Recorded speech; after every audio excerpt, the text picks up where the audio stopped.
Assalamualaikum warahmatullahi wabarakatuh. Nama saya Ahmad Tamimi, mahasiswa pasca sarjana Universitas Islam Riau, program studi Ilmu Hukum semester 1. Pada kesempatan ini saya akan mempresentasikan satu sub materi dari mata kuliah Filsafat Hukum yang diasuh oleh Bapak Dr. Suparto SHMH. Dari beberapa sub materi yang ditawarkan, saya memilih filsafat hukum Pancasila. Sebelum berbicara apa itu filsafat hukum Pancasila, maka terlebih dahulu kita akan mengenal apa itu filsafat. Filsafat berasal dari bahasa Yunani, philo dan sophia. Philo artinya cinta, sophia artinya bijaksana. Jadi secara etimologi, filsafat itu cinta kebijaksanaan. Kemudian apa itu cinta?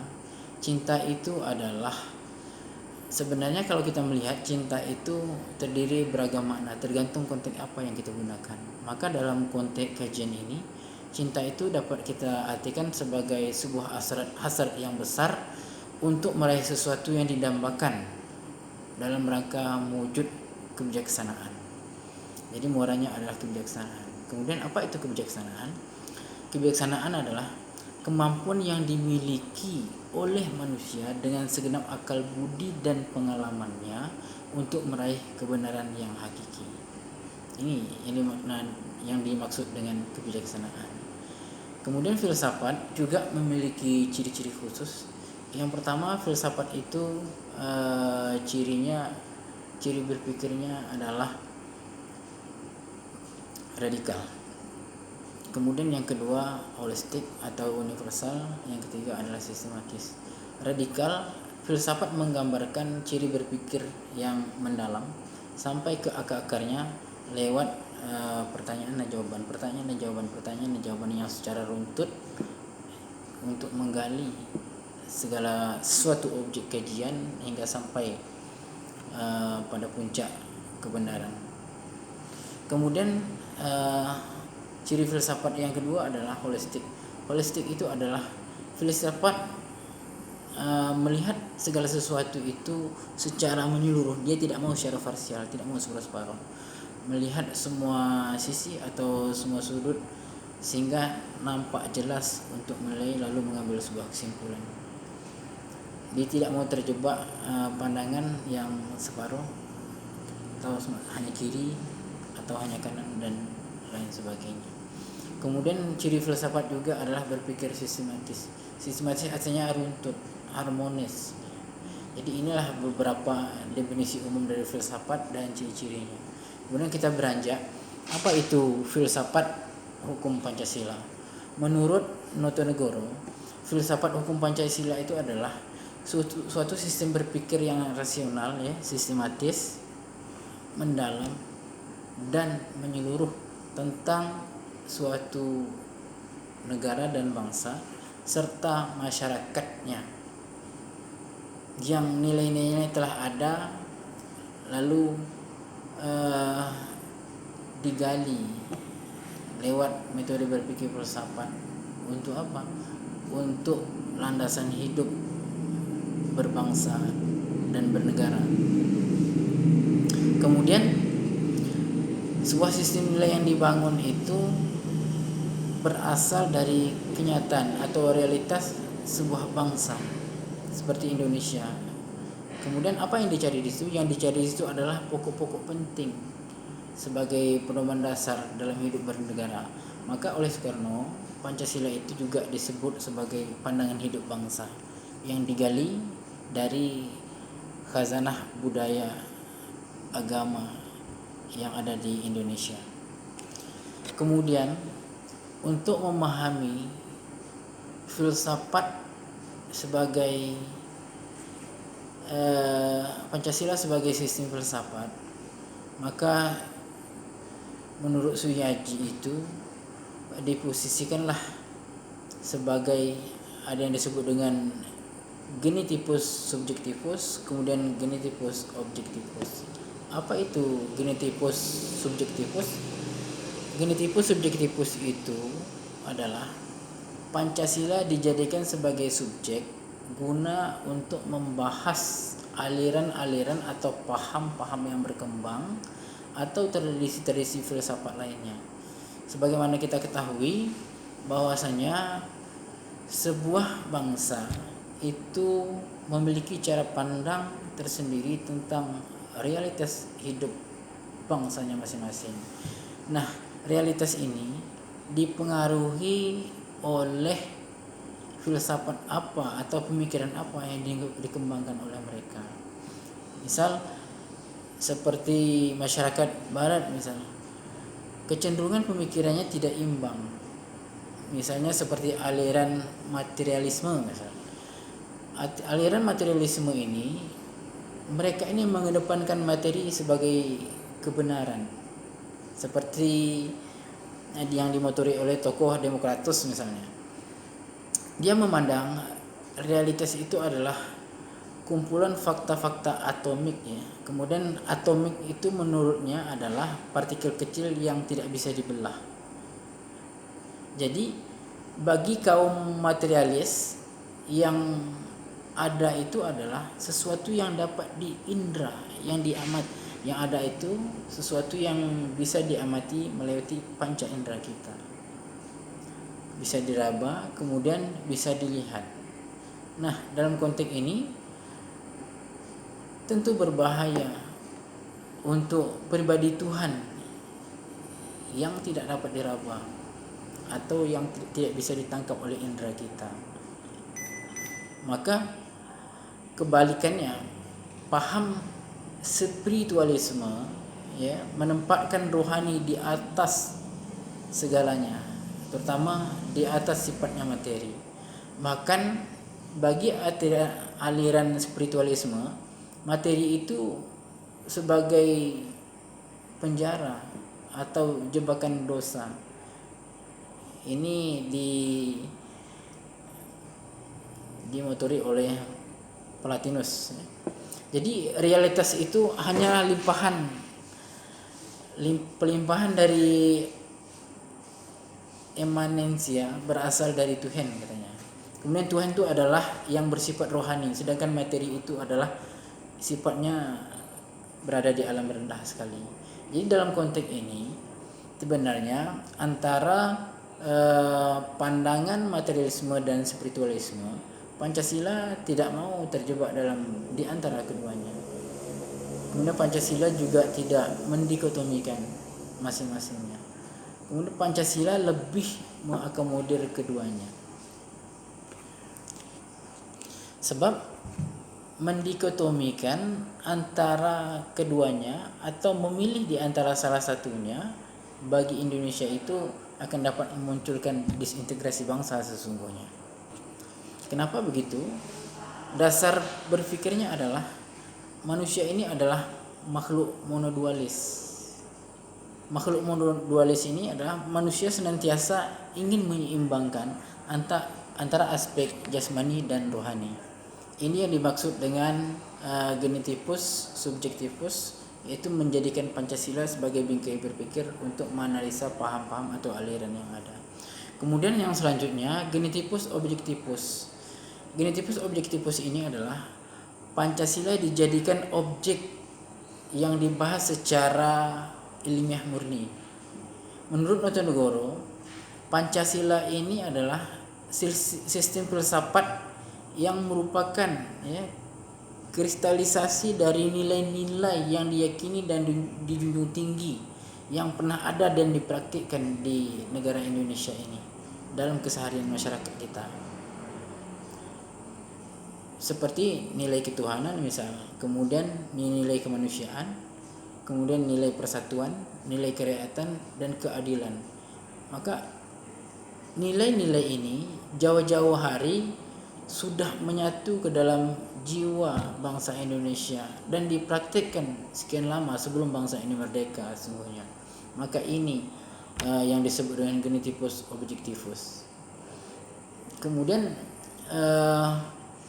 salah seorang pakar Dirkara misalnya, bagi Dirkara itu keberadaan Pancasila itu tidak perlu diragukan lagi, dan juga mencari nilai-nilai Pancasila itu juga tidak perlu jauh-jauh.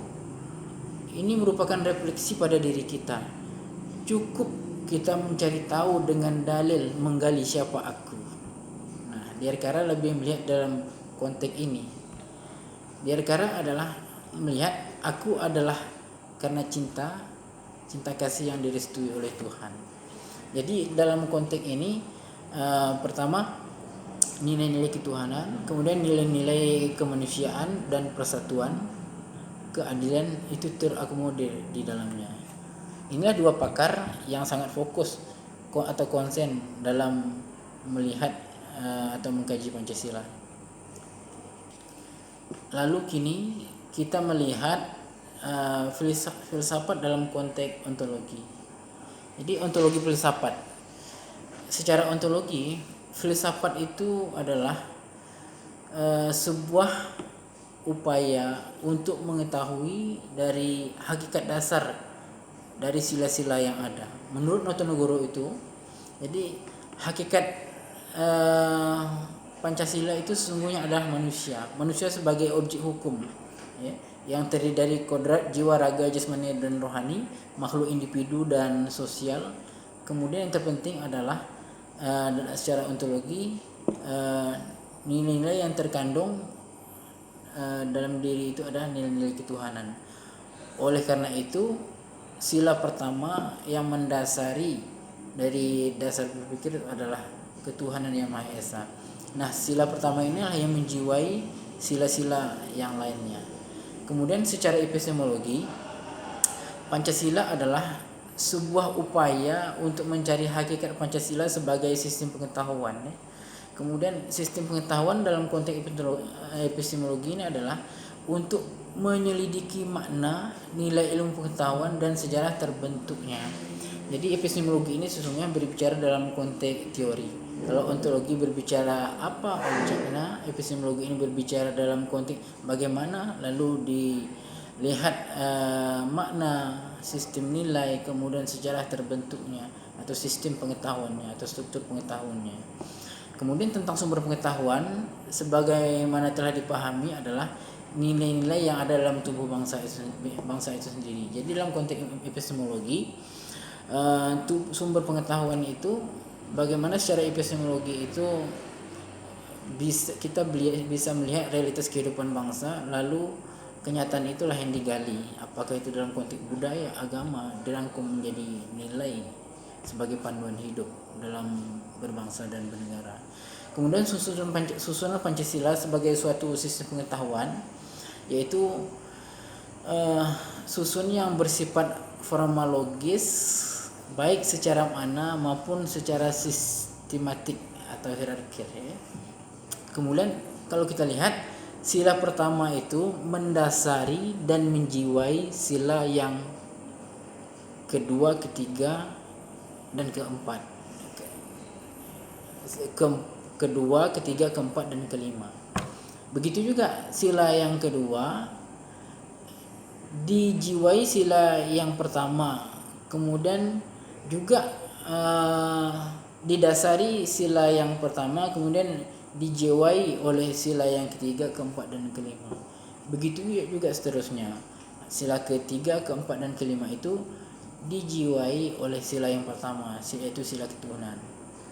Didasari, kemudian dijiwai oleh sila. Jadi antara sila-sila ini sesungguhnya berjalan secara sistematis dan hierarkis, berkesinambungan, kemudian saling berkaitan secara utuh yang tidak bisa terpisahkan semuanya. Jadi maka kalau kita melihat struktur dan sistematika dari Pancasila ini, kemudian satu kesinambungan yang tidak terpisahkan, sinkron, maka Pancasila ini sebuah filsafat atau pandangan hidup bangsa yang memang secara pengetahuan tidak bisa bebas nilai. Indonesia harus ada bingkai ketuhanan, bingkai kemanusiaan, bingkai persatuan, dan bingkai keadilan di situ. Maka itu Pancasila menjadi sebuah nilai atau panduan yang bisa menjawab kebutuhan zaman. Selanjutnya dalam konteks aksiologi Pancasila adalah kajian dari nilai Pancasila yang mengandung nilai intrinsik, ya, yang merupakan panduan dari nilai asli bangsa Indonesia. Jadi secara aksiologi juga kajian praktis dan manfaat dari pengetahuan Pancasila itu sendiri. Kemudian nilai itu adalah sesuatu yang hakikat, yang substansi, yang sangat kualitas sekali, yang melekat pada suatu objek. Nilai itu sifatnya abstrak, akan tetapi dia menjadi tolak ukur sesungguhnya. Dalam teori nilai misalnya, ini tergantung cara pandang.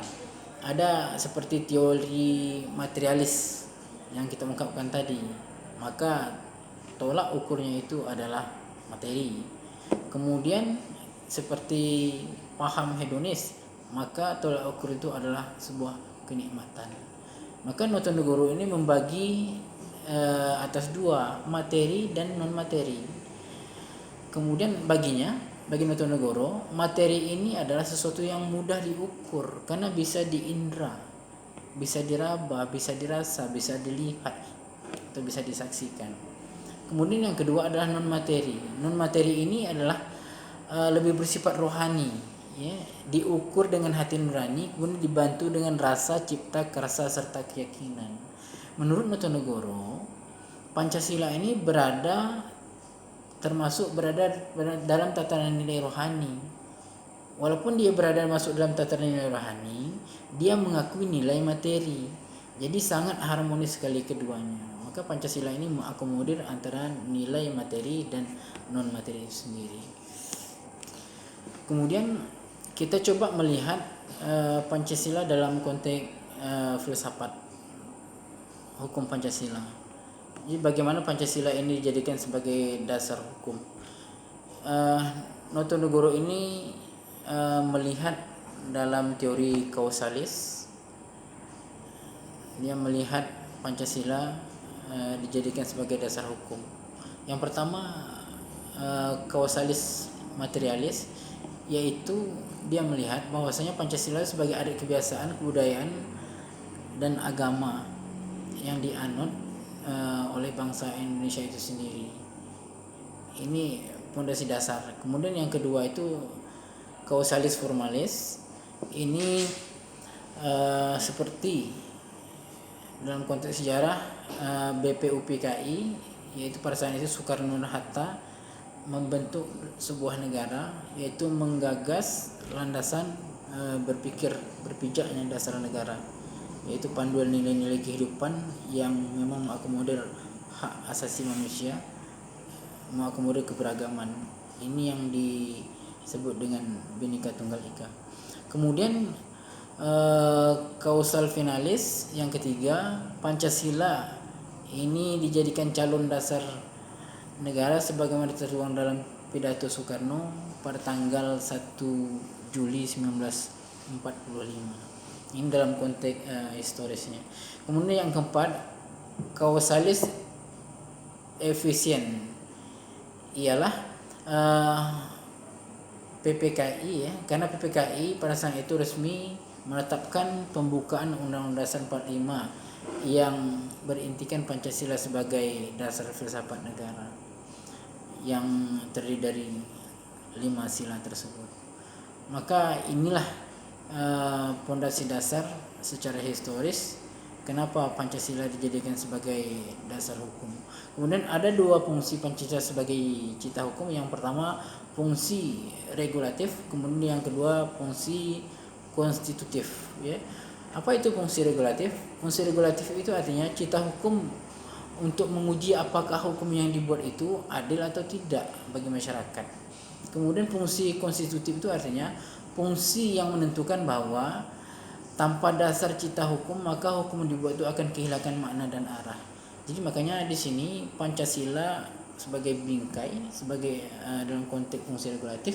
Kemudian fungsi konstitutif itu Pancasila sebagai arah atau visi sebuah bangsa sendiri. Jadi kalau kita melihat rasionalisasinya, kenapa Pancasila dijadikan sebagai dasar negara atau sumber nilai panduan dalam hidup berbangsa dan bernegara secara teoritis maupun secara teknis dan praktis. Maka kalau kita lihat dari 5 sila itu telah mengakomodir, pertama mengakomodir keberagaman. Seperti sila pertama misal sila ketuhanan, di mana fitrah setiap manusia itu selalu ingin bertuhan. Jadi sesungguhnya bangsa Indonesia tidak mengakui paham ateis. Dia mengakui kehadiran kepercayaan atau agama. Kemudian persatuan, di sini kemanusiaan. Di sini kemanusiaan ini lebih menitik beratkan persoalan hak asasi manusia, harkat dan martabat manusia. Kemudian persatuan. Karena Indonesia sebuah negara yang penuh kebinekaan, maka pentingnya persatuan untuk merajut cita-cita bersama. Kemudian kerakyatan. Kerakyatan ini adalah di sinilah memunculkan sebuah negara demokrasi, bagaimana bisa hidup berdampingan dalam kondisi yang berbeda, mengakomodir kepentingan bersama lewat peran musyawarah dan mufakat. Kemudian keadilan. Keadilan merupakan fitrah atau keinginan semua manusia, di mana semua manusia itu menginginkan keadilan berbagai bentuknya, apakah itu keadilan regulatif maupun keadilan distributif dan lain sebagainya. Demikianlah uraian singkat tentang materi filsafat hukum Pancasila yang dapat saya sampaikan. Terima kasih atas perhatian. Assalamualaikum warahmatullahi wabarakatuh.